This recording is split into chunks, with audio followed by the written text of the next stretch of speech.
पयो निधि मंदरा ज्ञान संत सुरवाही कथा सुधा मति काढ़ी भगति मधुरता जाही बेरति चर्म अस ज्ञान मद लोभ मोह रिपुमारे जय पाय सो हरि भक्ति देखो खगेश विचारी।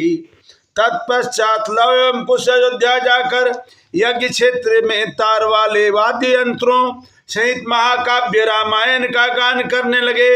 उन दोनों भाइयों के स्वर गंधर्वों के गायन से भी अधिक मधुर था। श्रोतागण उनकी कला पर मोहित हो गए। उसी प्रकार राम ने तत्परता से सुना। एक दूसरे को देखकर व्यक्ति वार्तालाप करने लगे। जटायु एवं मृगछाल के वस्त्र को छोड़कर ये बालक स्वयं भगवान राम के सदृश लगते हैं। प्रथम 20 अध्याय सुनने के पश्चात राम ने लक्ष्मण को आज्ञा दी, इन श्रेष्ठ बालकों को 20,000 स्वर्ण मुद्राएं, बहुमूल्य वस्त्र और उनकी इच्छा के अनुसार सब कुछ दे दो। किंतु जब लक्ष्मण ने ये वस्तुएं देने गए तब लव और कुश ने अस्वीकार करते हुए कहा, फल और मूल पर रहने वाले योगियों के लिए स्वर्ण की क्या आवश्यकता है। अत्यंत आश्चर्य से राम ने पूछा, इस महाकाव्य के कितने भाग हैं और इसकी रचना किस ऋषि ने की है। उन जुड़वा बालकों ने कहा, हे राजन, महान मुनि वाल्मीकि हमारे आध्यात्मिक गुरु हैं और उन्होंने ही इस महान काव्य की रचना की है जिसमें आपके जीवन की संपूर्ण कथा वर्णित है। इस काव्य के 6 भाग हैं और 7वें में आपकी अंतिम लीलाओं का वर्णन है। यदि आपकी इच्छा हो तो हम आपके यज्ञ काल में संपूर्ण रामायण का पाठ करेंगे।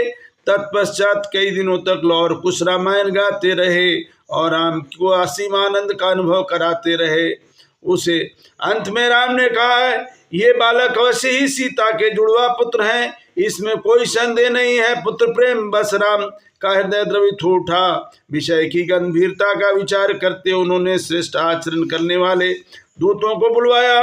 उन्होंने आज्ञा दी, तुरंत महान मुनि वाल्मीकि के आश्रम में जाओ और उनसे कहो कि यदि सीता वास्तव में निर्दोष हैं, यदि उनका चरित्र दोष रहित है, पवित्र हैं, तो आप उन्हें यहाँ आने की अनुमति दे ताकि वे एकत्रित नागरिकों के समक्ष अपनी पवित्रता सिद्ध कर सकें। हे दूतों, उनका उत्तर शीघ्र ही लेकर लौटना। मैं चाहता हूँ कि सीता कल प्रातः काल आकर मेरी उपस्थिति में अपनी पवित्रता को सिद्ध करें। जब सीता ने राम का प्रस्ताव सुना तब वे इसे स्वीकार कर सकी, क्योंकि उन्होंने जन सामान्य के बीच संपन्न की जाने वाली इस प्रकार की परीक्षा को अत्यंत अपमानजनक समझा। तो वह मन में दृढ़ निश्चय करके